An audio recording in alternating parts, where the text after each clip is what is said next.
오늘 우리에게 주신 하나님의 말씀 보도록 하겠습니다.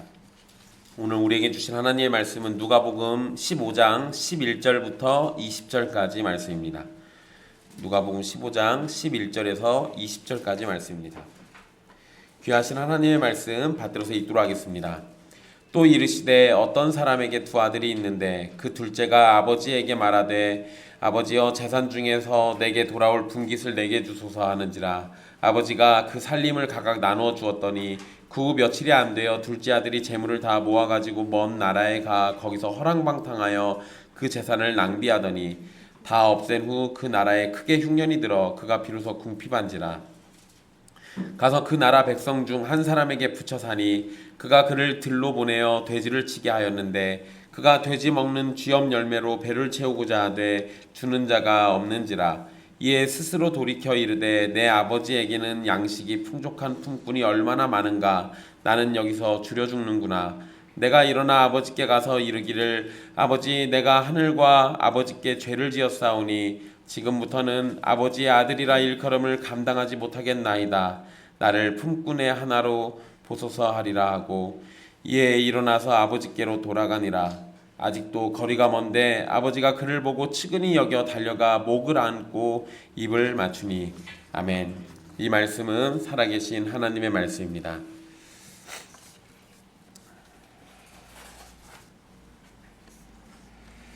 지난 시간에 우리는 탕자의 비유에서 둘째 아들의 범죄에 대해서 살펴봤습니다. 일단 정확하게 좀 바로잡을 게 있는데요. 보통은 우리가 이걸 탕자의 비유라고 부릅니다. 그래서 그냥 저도 편의상 그냥 우리 주보에는 탕자의 비유라고 써놨습니다. 그런데 이 예수님의 비유의 중심 인물, 핵심이 탕자입니까? 아니면 돌아온 탕자를 맞이해준 아버지입니까? 사실 아버지죠. 그래서 돌아온 아들을 사랑으로 맞이해주는 아버지 비유, 이렇게 불러야 하는데 너무 길어져서 그런 거다라고 여러분들은 알고 계시고 편의상 그냥 탕자의 비유라고 부르겠습니다. 둘째 아들이 아버지에게 유산을 지금 달라는 요구는 아버지로부터 벗어나겠다는 의지가 있었고 그것은 유산을 받은 후에 모든 것을 정리해서 떠난 것으로 확인이 되었습니다. 그리고 우리가 확실히 이 아들이 아버지를 죽은 걸로 쳤다라고 인정할 수 있는 부분은 이 아들이 모든 것을 팔아치우고 떠난 거거든요. 그거는 돈만 받은 게 아니라 땅도 받았을 겁니다.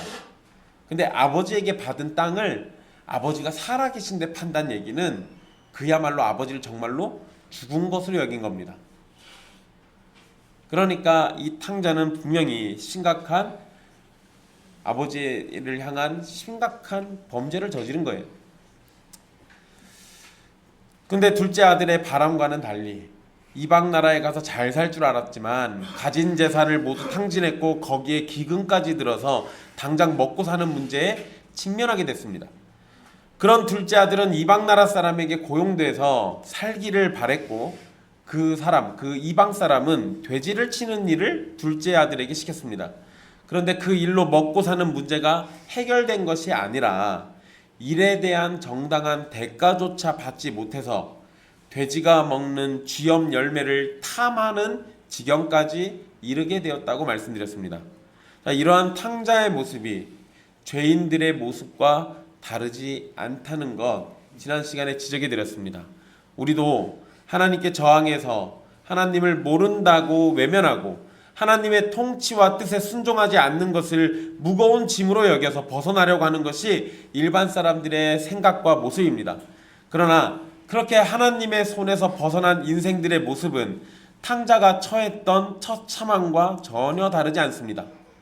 하나님만 떠나면, 하나님께 벗어날 수 있다면 나도 나름대로 잘 먹고 잘 살 수 있을 거라는 생각을 할지 모르지만 정작 하나님을 벗어난 인생들은 그 처참함 속에서 허우적됩니다. 우리가 아무리 노력을 해도 죄악의 결과는 언제나 우리를 따라다닐 겁니다. 우리에게 사망과 질병과 분쟁과 다툼과 아픔과 슬픔 등 우리가 겪고 싶지 않은 것들이 끊이지 않고 우리를 따라다니게 되어 있습니다. 자, 탕자는 기근으로 정신을 차려서 자신이 파산한 것을 깨달을 수 있었는데 돼지를 치면서 굶주림을 경험하고 나서야 정신을 더 차려서 자신의 근본적인 잘못을 깨닫게 됩니다. 그러니까 탕자가 두 번의 과정이 있는 거예요. 일단 돈을 다 날리고 난 다음에 자기가 거지가 된 걸 알고, 그리고 돼지치는 일을 하잖아요. 이방 사람에게 붙어가지고 어떻게든 살려고 합니다. 그러니까 그전에는 가진 돈이 있었으니까 일을 안 했겠죠. 일 안 해도 될 줄 알았던 겁니다. 그러다 가진 돈 다 날리고 나니까 이제는 어떻게든 일을 해서라도 살려고 한 겁니다. 자기 스스로 자신의 처지를 어떻게든 바꿔보려고 했던 거예요. 그런데 그렇게 한번 마음이 바뀌었고 정작 일을 하면서 돼지를 치면서 더 굶주림 속에 빠지게 되니까 그제서야 다시 한번 시각이 바뀐 겁니다. 그래서 자신이 아버지의 집을 떠났다라는 것이 바로 근본적인 문제였다는 걸 알게 됩니다.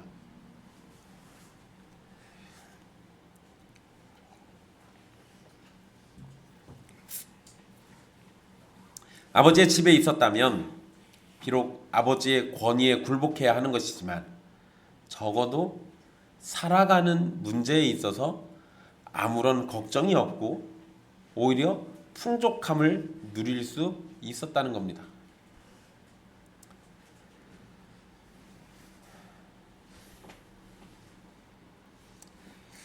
우리 조상 아담과 하와도 선악과를 먹지 않았다면 에덴 동산에서 살면서 먹고 사는 문제 따위로 고생하면서 고민하지는 않았을 겁니다. 가상이에요. 선악과를 먹지 않았더라면.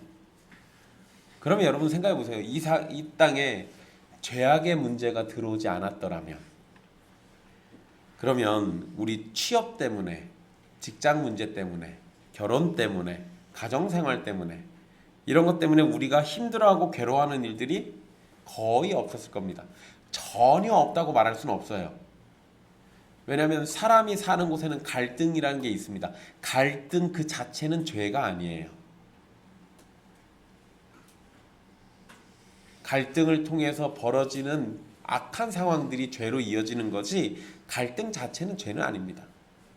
그러니까 사람이 살다 보면은 갈등이란 걸 할 수밖에 없어요. 그러니까 우리는 문제에 직면할 수도 있는 겁니다. 만약에 선악과를 먹지 않은 상태였더라도 아마 그런 갈등들은 있었을 거예요. 그렇지만 죄악의 상태가 아니니까 죄를 짓는 일로는 나아가지 않았겠죠. 그랬더라면 지금 우리의 삶은 훨씬 더 나았을 겁니다. 타락한 인간 본성 때문에 극심해지는 문제는 없었을 것이고 하나님의 통치 아래에서 사랑의 법이 가르쳐주는 것에 따라서 별 걱정 없이 갈등 같은 것들을 해결하면서 살아갔을 겁니다. 탕자가 집으로 돌아가는 것은 결코 쉬운 일이 아닙니다. 여러분 실제 탕자가 그랬는지는 모르겠으나 이 탕자의 비유를 그림으로 그린 작가들이 있는데요. 그 작가들의 그림에 보면 탕자가 옆구리에 칼을 차고 있습니다.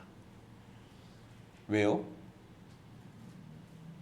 아니 아버지를 만나러 오는데 칼을 왜 차고 와요? 상상해서 그린 거긴 한데 그 당시 시대를 생각해 보면 먼 길을 오는 와중에 강도를 만날 수가 있거든요. 우리로 치면은 무슨 산적 같은 것들을 만날 수 있거든요. 재수 없으면 가진 걸 다 뺏길 건데 일단 탕자는 가진 게 없으니까 뺏길 게 없죠. 그럼 뭐밖에 없어요? 목숨밖에 없어요. 그렇죠. 노예로 팔려요. 그래서 탕자의 비유를 그림으로 그린 거 보면 탕자 옆구리에 칼이 있어요. 상상이지만 어쨌든 탕자가 집으로 오는 길이 결코 쉽지만은 않았을 거라는 걸 우리에게 알려주는 겁니다. 그리고 사실 여러분 우리가 그냥 성경에 있는 내용으로만으로도 유추할 수 있습니다. 탕자는 파산했어요. 당장 먹을 음식도 없습니다. 지금 당장 돼지가 먹는 거 뺏어 먹고 싶을 정도였어요. 그런 사람이 다시 아버지 집으로 돌아가려면 굉장히 먼 길을 가야 합니다. 성경에서도 표현을 그렇게 해놨잖아요. 아버지 집에서 떠나가지고 먼 나라로 갔다라고 되어 있습니다. 먼 이방 나라로 갔으니 먼 이방 나라에서 다시 되돌아오려면 아무래도 시간이 많이 걸릴 수밖에 없습니다. 가는 길에 굶어 죽을 수도 있죠. 또 이전에는 멋지게 가진 돈 자랑하면서 먼 나라로 왔지만 이제는 자신의 비참함을 부끄러워하면서 살기 위해 집으로 돌아가야 합니다. 또한 집으로 돌아가게 되면 어떤 수치를 당할지 아무도 모릅니다. 이스라엘 전통에 가족 공동체에서 나간 사람이 다시 그 안으로 들어오기 위해서는 반드시 그에 합당한 배상을 해야 합니다. 그냥은 안 되는 거예요. 그리고 그렇게 배상하고도 이전과 같은 권리를 누리지 못합니다. 그러니까 얘가 원래 둘째 아들이었다고 해서 다시 되돌아왔을 때 둘째 아들의 권리를 누리지는 못한다는 거예요. 그리고 당연히 이미 유산도 다 받아치웠으니 받을 유산도 없는 겁니다. 그런데 여러분, 그것으로 끝나지 않습니다. 아버지와 가족의 명예를 떨어뜨린 탕자는 죽을 때까지 동네의 비웃음거리가 될 겁니다. 사실 그러기가 쉽잖아요. 동네에 돼지 냄새를 풍기면서 들어온 탕자의 모습은 온 동네의 이야기거리가 될 거고, 모든 사람은 이 탕자가 하나님께 징벌받아서 저렇게 됐다라고 기쁘게 떠들 겁니다. 예전에는 부잣집 도련님이었겠지만 이제는 예전과 달리 부잣집의 도련님도 아니고 이제는 품꾼 중에 하나가 돼서 천대받으면서 살아가게 될 것이 분명한 사실입니다. 그러니 돌아오는 길도 험난하지만 돌아오고 난 다음도 그리 만만하진 않아요. 그런데 탕자가 그 모든 걸 다 생각하고도 아버지 집으로 돌아가고자 했어요. 왜? 내가 그렇게 손가락질 받고 멸시받는 게 지금 돼지 우리에서 굴러 사는 것보다 훨씬 낫겠다 이 생각한 거예요. 돼지와 함께 살면서 굶주려 죽는 것보다 치욕적이지 않다 이겁니다. 그렇기 때문에 탕자는 이 모든 상황을 알면서도 아버지의 집으로 가야 한다고 결심을 한 겁니다. 이러한 탕자의 결정을 우리 모든 사람은 본받아야 합니다. 우리가 죄와 함께 사는 것이 하나님께 나가서 징계받는 것보다 끔찍한 일입니다. 죄로 더러워진 우리가 하나님 앞에 나가서 지금 당장 하나님의 진노를 받는 것이 이 땅에 살면서 더 많은 죄를 쌓아서 더 많은 하나님의 진노를 더 키워가지고 받는 것보다 훨씬 낫습니다. 차라리 지옥 갈 거면 더 살지 말고 빨리 죽는 게 낫다는 얘기예요.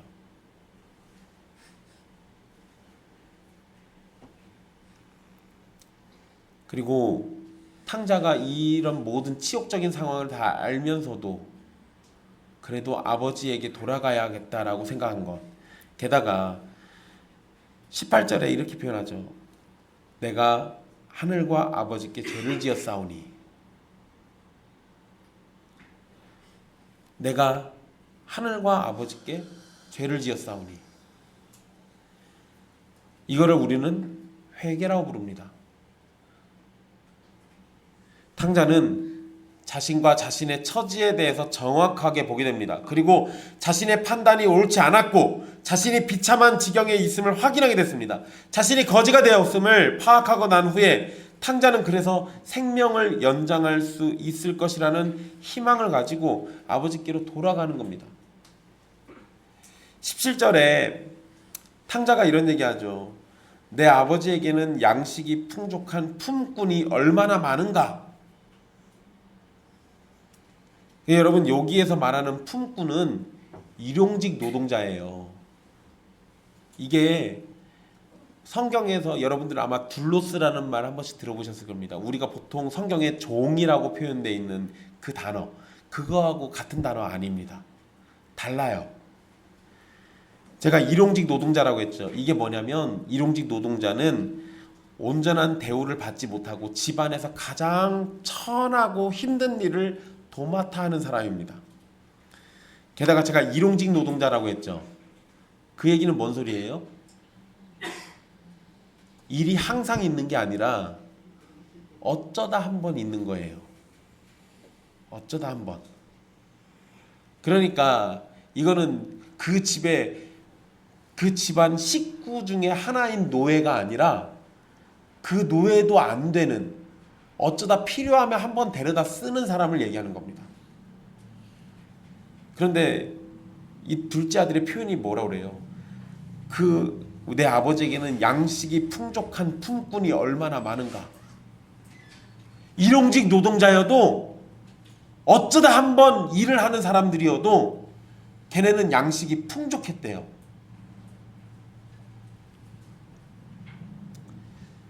일용직 노동자가 이 당시에 이렇게 대우를 잘 받았다는 얘기가 아닙니다. 사실 최소한의 일당, 그러니까 우리로 치면은 최저 시급 받고 일하는 거예요. 그것도 어쩌다 한 번. 그런데 놀라운 것은 아버지 집의 이 품꾼, 아버지 집에서 일하던 이 일용직 노동자들은 양식이 풍족했다라고 말합니다. 이 말이 뭔 소리예요?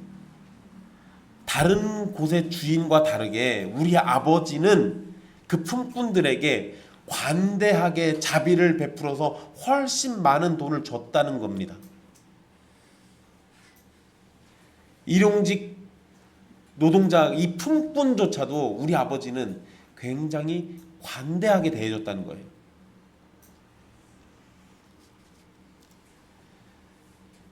아버지의 일꾼들 중에서 가장 돈을 적게 버는 사람조차도 빵이 남아도는 상황인데 나는 지금 굶주려서 죽는 상황이라는 겁니다. 근데 원래 나는 뭐였어요? 그 집 아들이었어요. 일용직 노동자가 감히 꿈도 못 꾸는 아들이었다고요.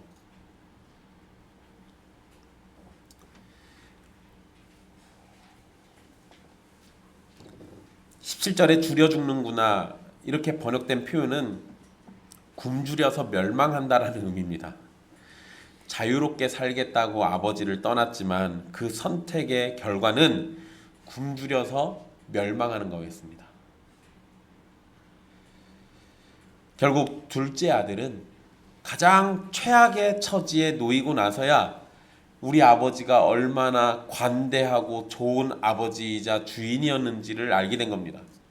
일용직 노동자에게도 그렇게 풍족하게 대접하던 아버지였으니 자신이 아들이었을 때 받았던 돌봄과 사랑은 가히 비교할 수도 없었던 거예요. 그런데 이 둘째 아들은 뭘 생각한 겁니까? 나를 지배하는 내 아버지의 저 명령, 내가 그 앞에 순종해야 하는 아버지의 권위, 그게 싫어가지고 떠났어요. 내가 얼마나 대단한 걸 받고 있었는지 생각도 안 하고 있다가, 그리고 거지가 되고 난 다음에서야, 돼지와 함께 뒹굴고 나서야 내가 아버지에게 얼마나 대단한 걸 받고 살았던 건지 그걸 그제서야 깨달았습니다. 둘째 아들은 그런 아버지의 사랑을 외면하고 거절하면서 떠나왔던 겁니다.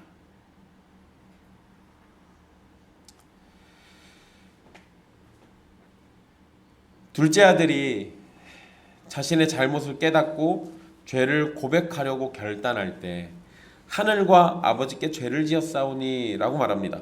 둘째 아들은 자신이 했던 판단과 행동이 하나님과 아버지께 죄를 지었다라는 것으로 그렇게 깨닫게 됩니다. 그래서 그는 자신의 죄를 인정하고 고백하고 있는 겁니다.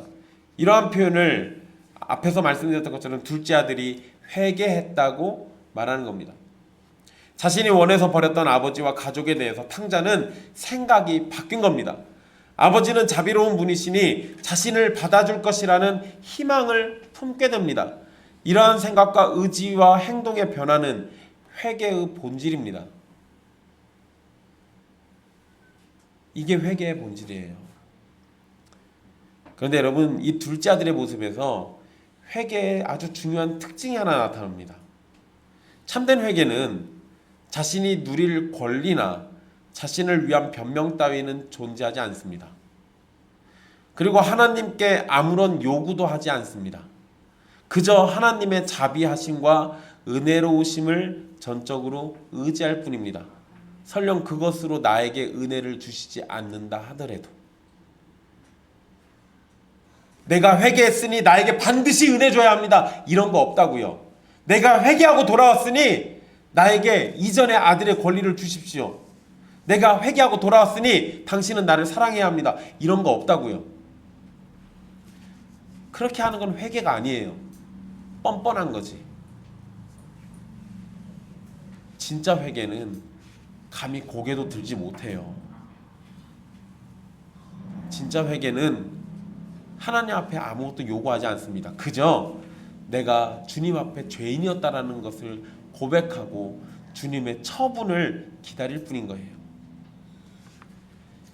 설령 하나님께서 그 회개를 받아주시지 않는다고 해도 나 자신이 하나님 앞에 죄인이라는 사실은 변하지 않고 또 내가 그렇게 생각하는 것도 바뀌지 않는 겁니다. 그게 진짜 회개예요. 그런데 회개했는데 하나님이 용서하지 않는 사람이 있다고요? 아니요. 참된 회개를 한다면 하나님은 반드시 예수 그리스도 안에서 용서해 주십니다. 사실 우리는 그걸 요구할 권리는 없습니다. 그런데 하나님이 그렇게 해주시겠다고 약속하셨어요. 그래서 우리의 권리 때문이 아니라 하나님이 은혜롭게 내리신 그 약속 때문에 회개하고 돌아오는 자는 누구나 용서받고 구원받을 수 있는 겁니다. 자신의 무익함과 죄악됨을 인식하고 자신의 생각을 완전히 바꾸는 것, 필사적으로 아버지를 떠나려 했던 탕자는 필사적으로 하나님으로부터 숨으려고 했던 인간들과 똑같습니다. 그리고 아버지의 자비하심을 깨닫고 비참한 처지에서 은혜를 구하는 것은 은혜로우신 하나님께 찾아와 은혜를 주실 것을 간절히 소망하는 우리의 처지와 같은 겁니다. 탕자는 아버지의 자비로우심을 의지해서 돌아가고자 합니다. 자기의 죄를 고백하고 아버지의 자비에 자신의 운명을 맡기면서 가장 천한 일용직 노동자로라도 써달라는 부탁을 드리려고 합니다. 여기에서 중요한 점이 있어요. 탕자가 돌아갈 수 있었던 것은 돌아갈 집이 있었고 그곳에 자신에게 은혜를 베풀어 주실 아버지가 있다는 사실 때문입니다. 비록 혹독한 대가를 치르더라도 아버지께서 일용직 노동자에게 자비를 베푸시는 것처럼 자신에게도 아주 조금의 자비라도 베풀어 주실 것이라고 기대하고 가는 거예요. 그런데 그게 내 회개가 아름답고 가치가 있으니까 기대하는 게 아니라 내 아버지가 자비로우신 분이니까 기대하는 거예요. 기대의 원인이 나에게 있는 게 아니라 기대의 원인이 하나님께 있는 거예요. 아버지께 있는 겁니다. 이걸 잘 생각하세요. 회개는 누가 하는 겁니까? 내가 하죠. 그렇지만 그 회개의 처분은 누구에게 있습니까? 아버지께 있습니다.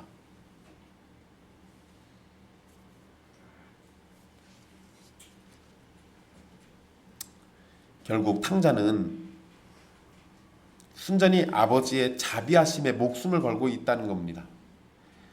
탕자의 회심에는 아버지의 자비하심과 은혜로우심이 배경으로 자리 잡고 있는 겁니다. 우리가 회개할 때도 마찬가지예요. 하나님의 자비로우심을 모르는 사람은 회개를 못합니다. 하나님이 은혜 주실 것을 모르는 사람은 회개를 못하는 거예요. 내가 회개를 기가 막히게 잘하고 40일 동안 금식 기도하면서 회개했고 내 몸을 찢어가면서 회개했고 내가 가진 헌금을 많이 내면서 회개했고 그렇게 해가지고 회개했다고 받아주시는 게 아니라 나의 어떠한 행위 때문에 받아주시는 게 아니라 내가 아무 짓도 못하고 그저 내 머리를 쥐어뜯고 내 옷을 집어뜯고 나에게 흙을 뿌리면서 눈물로 흐느끼면서 주님 앞에 잘못했다고 얘기할 때 그냥 나의 어떠한 것 때문이 아니라 하나님의 사랑 때문에 우리를 그 회개를 받아주시는 거라고요.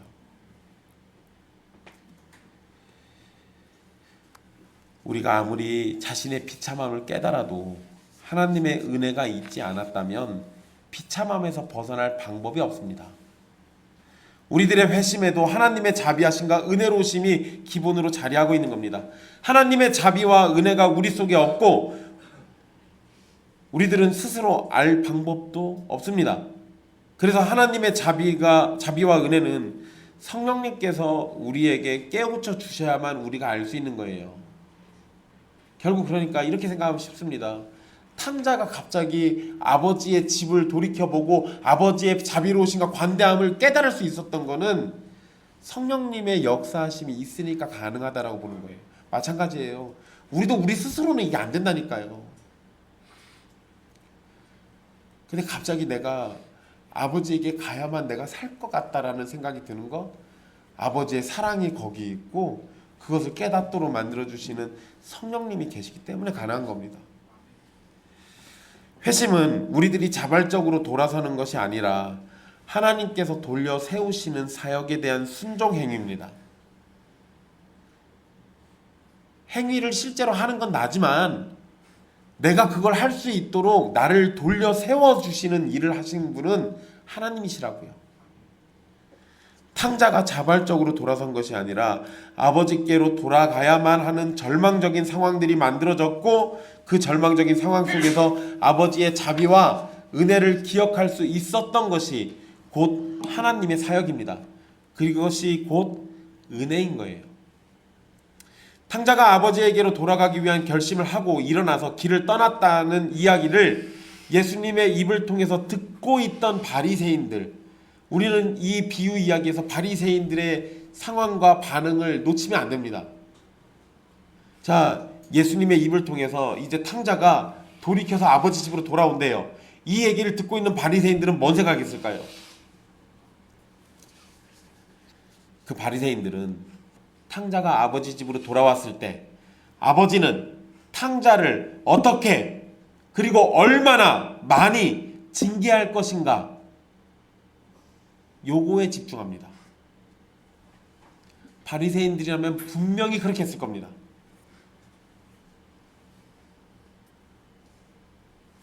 그런데 같이 있던 죄인들은 뭔 생각했을 것 같아요? 지금 심정이 누구에게 가 있을 것 같습니까? 그쵸, 그 둘째 아들이에요. 바리새인들은 누구에게 가 있을 것 같아요? 얘네들은 첫째 아들에 가 있습니다. 나중에 첫째 아들 얘기해 주겠지만 그 첫째 아들은 전형적인 바리새인의 모습입니다.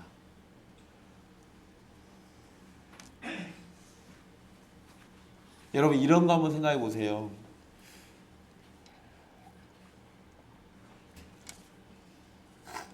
만약에 저번에 빼먹었으니까 오늘은 승원이 얘기해. 승원이가 아빠 싫어 하고 집 나갔어요. 그 주신 형제가 아침 저녁으로 그 용진 딸이 서가지고 계속 쳐다봐요. 혹시 아들이 오나 안 오나, 승원이가 어디서 돌아오나, 이거 쳐다보겠어요. 자, 그거를 보면, 그거를 본 형원이하고 재현이가 아휴, 우리 아버지 참 딱해라, 그냥 그만 포기하시지, 이러면서 이렇게 이야기하는 게 낫겠어요? 아니면 아버지 날 추운데 여기 계시지 마시고 우리가 찾으러 나가겠습니다, 이렇게 하는 게 아들이겠어요? 어떤 게 아들의 모습 같습니까? 첫 번째. 야, 너 이럴래? 그럼 진짜 아버지를 사랑하는 아들이라면 아버지를 집에 들여보내고 자기가 동생 찾으러 갔겠죠. 근데 여기 첫째 아들은 그런 모습 나옵니까? 아니요, 얘는 그런 거 없어요. 나중에 얘기 드리겠지만, 그럼 얘는 아들로서도 꽝이고 형으로서도 꽝이에요. 사실 엄밀히 따지면 이건 사람도 아닙니다. 아, 승원아, 근다고 네가 집을 나갈 리는 없잖아. 저번에 너 빼먹고 얘기해가지고 내가 서운해서 그런 거야. 어쨌든 이 바리새인들은 저놈이 집에 간다고 아버지가 어떻게 혼내는가 이제 지켜봐야지, 이 생각이 있을 겁니다. 아버지가 탕자를 징계하는 것이 자신의 명예와 가족의 명예를 되찾는 길입니다. 이게 이 당시 유대인들의 생각이에요. 그러니까 탕자가 돌아와요? 그냥 용서해주면 안 됩니다. 아버지의 권위를 다시 세우기 위해서 징계해야 돼요. 아버지의 명예를 되찾기 위해서 나의 명예를 짓밟고 떠난 아들을 그냥 뭉개버려야 합니다. 그래야 아버지의 권위가 살아요. 아버지의 명예가 다시 굳건해집니다. 그러니까 바리새인들은 그 생각하는 거예요. 그래, 그렇게 해야지. 이 생각할 수밖에 없습니다. 그리고 바리새인들에게 있어서 즉각적인 용서라는 게 없습니다. 용서는 천천히 죄를 지은 사람이 죄값을 치르면서 서서히 용서해 주는 거라고 생각을 합니다. 그러니 탕자는 두고두고 아버지에게 지은 죄값을 치르면서 살아야 하는 겁니다. 탕자의 바람처럼 아버지의 집에서 일용직 노동자로 살 수 있도록 해주는 것은 아버지가 베풀 수 있는 최선의 자비라고 생각했을 겁니다. 그런데 예수님은 바리새인들의 생각과는 전혀 다른 말도 안 되는 아버지의 모습 그리고 그 태도를 말씀해 줍니다. 이것은 바리새인들이나 당시의 풍습과는 전혀 어울리지 않는 모습입니다. 둘째 아들은 다시 아버지에게로 돌아갔어요. 사실 아버지가 자신을 떠난 둘째 아들을 어떻게 대해줄지는 이 둘째 아들로서는 전혀 알지 못합니다. 사실 그러잖아요. 내가 떠난 그날부터 내 아버지가 이를 부득부득 갈고 있을지, 아니면 어디 가서 몽둥이를 잔뜩 끊어놓고 돌아오는 나를 두들겨 패려고 할지, 그걸 어떻게 알아요? 돌아가서 봐야 알지. 어쩌면 아버지가 둘째 아들에게 분노할 수도 있고 어쩌면 불쌍히 여겨질 수도 있습니다. 하지만 그것은 전적으로 아버지에게 달린 것이기 때문에 둘째 아들은 아무것도 예측하지는 못하지만 그저 아버지라는 사실과 그 아버지가 자비롭다는 사실을 의지하면서 돌아갈 뿐입니다. 그런데 20절에 뭐라고 얘기되어 있어요? 이에 일어나서 아버지께로 돌아가니라. 아직도 거리가 먼데 아버지가 그를 보고 측은히 여겨 달려가 목을 안고 입을 맞추니. 여러분, 이 말씀에서 아버지가 아들을 간절히 기다리고 있었다는 것을 알 수 있습니다. 멀리서도 아들을 알아본 아버지는 달려가서 껴안고 입을 맞췄습니다. 우리 성경에 측은히 여겼다라는 말, 이 말의 원어적 의미는 긍휼히 여겼다, 사랑했다, 뭐 이런 거를 담고 있는 감정의 표현인데요. 이 단어의 어원이 창자가 뒤틀리다예요. 그러니까 아버지는 멀리서 보이는 아들의 모습을 보고 가슴이 찢어지고 창자가 뒤틀리는 심정으로 뛰어가서 아들을 안은 거예요. 얼마나 사랑했으면, 얼마나 간절히 보고 싶었으면. 여러분, 20절에는 당시 문화로는 전혀 이해가 안 되는 것이 나옵니다. 일단 아버지가 뛰어갔어요. 아버지가 뛰어갔다는 것은 당시 유대인들의 관습에서는 있을 수 없는 일입니다. 이건 아주 수치스러운 일이에요. 당시 귀족이나 어느 정도 지위가 있는 사람들은 뛰지 않습니다. 뛴다는 것은 하인이나 아이들이나 하는 짓이에요.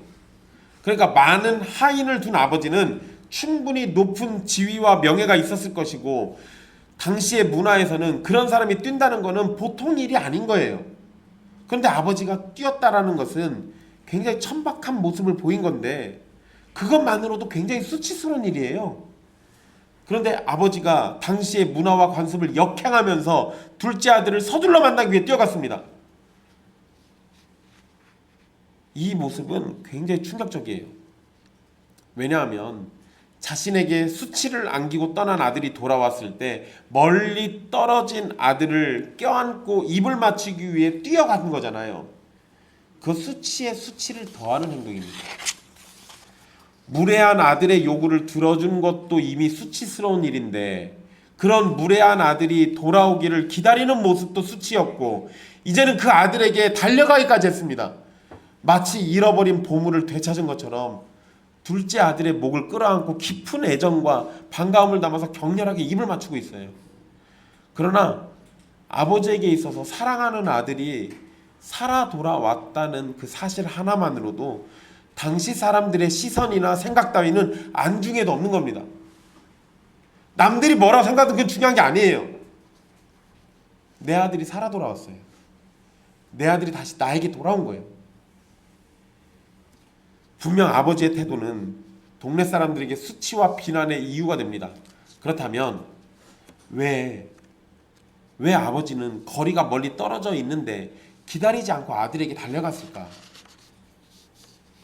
두 가지 이유가 있는데요. 일단 첫 번째는 우리가 다 아는 겁니다. 아들을 간절히 기다리는 아버지의 심정 때문에 그래요. 얼마나 간절히 기다렸으면 멀리서도 알아봤겠어요. 근데 여러분 생각해 보세요. 떠날 때는 내 아들이 돈 싸질머지고 떠났으니까 굉장히 있어 보이게 떠났을 거 아니에요. 근데 돌아올 때는 얘 돼지우리에 있었어요.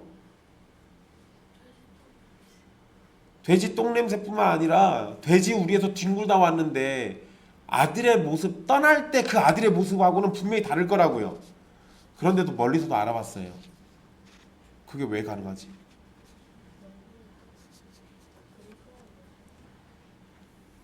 아들이니까 그래요.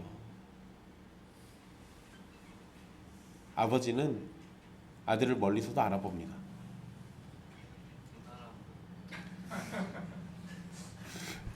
그 아버지랑 관계를 잘 풀어봐.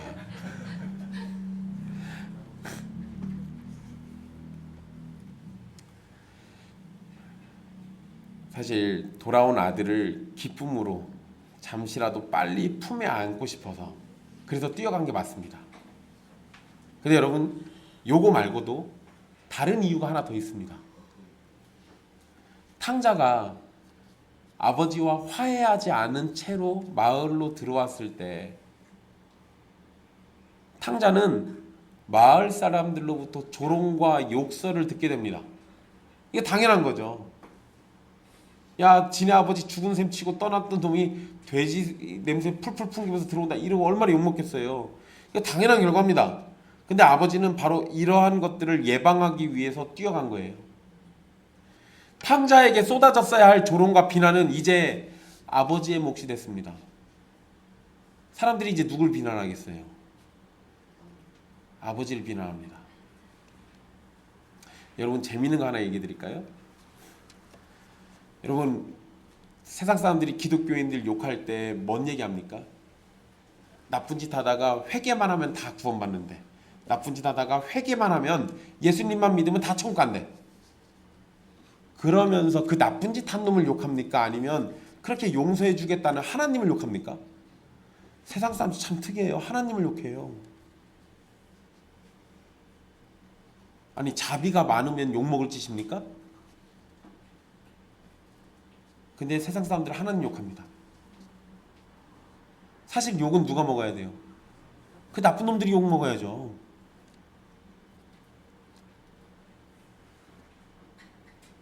특이하지 않아요?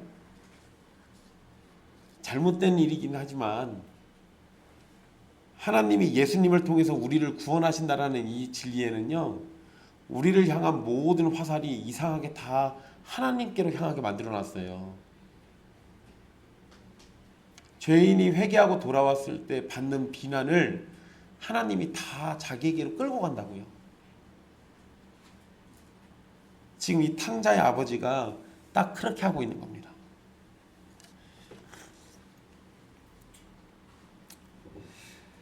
아버지를 버리고 떠난 아들에게 쏟아질 관심은 이제 없습니다. 그런 아들을 달려가서 안고 입을 맞춘 아버지에게만 관심이 가요. 못난 아들을 끝까지 감싸고 있는 아버지는 그야말로 그 당시 사람들에게는 도저히 용납될 수 없는 그런 모습을 보인 겁니다. 아버지는 이런 당시의 관습을 분명히 알고 있으면서도 아들을 향해서 뛰어간 겁니다. 그러한 아버지의 모습을 예수님이 죄인들과 함께하는 것을 전혀 이해하지 못하는 바리새인과 서기관들을 향해서 이야기하고 있는 거예요. 너희는 이해 못하겠지. 아버지가 왜 이렇게 뛰어갔는지. 너희가 이걸 이해 못하니까 내가 죄인들과 함께 밥 먹는 걸 이해 못하는 거야. 이 얘기하시는 거라고요. 아버지의 모습에서 우리는 예수님이 우리에게 보이신 모습을 찾을 수 있습니다. 예수님도 아버지와 같은 행동을 하셨어요. 잃어버린 자들을 찾아서 구원하기 위해 온 우주에서 가장 높은 자리를 버리고 이 낮고 낮은 땅에서 인간의 몸으로 오셨습니다. 자신을 피조물인 인간의 모습으로까지 낮추신 다음에 주님은 그 피조물에게 온갖 멸시와 모욕을 당하면서 부끄러움을 당하셔야만 했어요. 그러나 주님은 그러한 것을 전혀 괴념치 않았습니다. 그리고 히브리서 12장 2절에 이렇게 말씀합니다. 믿음의 주요 또 온전하게 하시는 이인 예수를 바라보자. 그는 그 앞에 있는 기쁨을 위하여 십자가를 참으사 부끄러움을 개의치 아니하시더니 하나님 보좌 우편에 앉으셨느니라. 탕자의 아버지처럼 예수님께서는 우리 죄악으로 말미암아 우리가 당연히 감당해야 할 온갖 모욕과 경멸과 조롱, 분노를 기꺼이 본인이 다 짊어지셨어요. 우리의 죄악으로 생명의 주께서 죽으셔야 했습니다. 그러나 주님은 그것을 기뻐하셨어요. 탕자의 아버지를 이해할 수 없었던 당시의 유대인들처럼 우리들은 예수님께서 우리를 대신해서 당하신 십자가의 죽음과 순종을 쉽게 받아들이지 못합니다. 그러나 주님은 바로 창세전에 택하신 자기 사람들을 위해서 그렇게 하셨어요. 이것이 우리가 삼위 하나님을 우리의 보물로 여겨야 할 이유인 겁니다. 사랑하는 형제자매 여러분,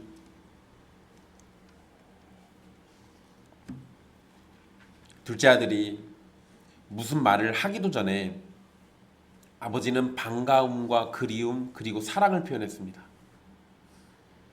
아버지는 탕자가 돌아왔다는 사실로 이미 그를 기꺼이 받아주고 있습니다. 근데 여러분, 원래 그게 아니었어요. 스토리가. 둘째 아들이 뭐 생각했어요? 내가 돌아가서 우리 아버지에게 이렇게 말해야지. 멘트를 준비했잖아요. 자기가 할 말을 준비했다고요. 근데 말도 꺼내기도 전에 아버지가 먼저 반응했어요. 내가 뭔 말을 하고 그러고 용서받아야 하는데 아무 말도 안 했는데 용서를 이미 받아버렸어요.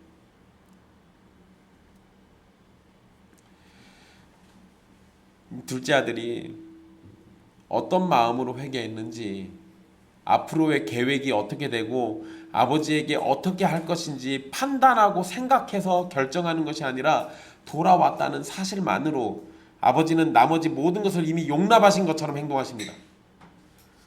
돌아온 아들과 그를 넘치는 애정으로 반기는 아버지의 모습은 회개와 용서 그리고 화목을 보여줍니다. 하나님은 회개하고 돌아오는 죄인을 이렇게 반겨주십니다. 여러분이 어떤 내용으로 회개했고 어떤 방식으로 회개했는지를 하나님은 따지지 않습니다. 그저 예수 그리스도 안에서 성령님의 도우심을 통해서 회개했다면, 그래서 하나님 아버지 품에 돌아왔다면 그것으로 다 용납되는 겁니다. 우리가 이전에 어떤 삶을 살았는지, 어떻게 하나님 앞에서 죄인이었고 어떤 죄를 지었고 어떤 삶을 살다가 견디지 못해서 돌아왔는지는 전혀 하나님께서 궁금해하시지 않으세요. 우리가 예수 그리스도 안에서 언약의 수혜자로 부르심을 받았다면 이러한 것들은 아무런 문제가 되지 않습니다. 그래서 히브리서 10장 16절에서 18절에 이렇게 기록하고 있는 거예요. 주께서 이르시되 그날 후로는 그들과 맺을 언약이 이것이라 하시고 내 법을 그들의 마음에 두고 그들의 생각에 기록하리라 하신 후에 또 그들의 죄와 그들의 불법을 내가 다시 기억하지 아니하리라 하셨으니 이것들을 사하셨은즉 다시 죄를 위하여 제사 드릴 것이 없느니라. 예수 그리스도 안에서 부르심을 받고 성령님을 통해서 참되게 회개했다면 하나님 아버지, 바로 그분은 우리의 죄와 불법을 다시는 기억하지 않으신다고 말씀하셨습니다.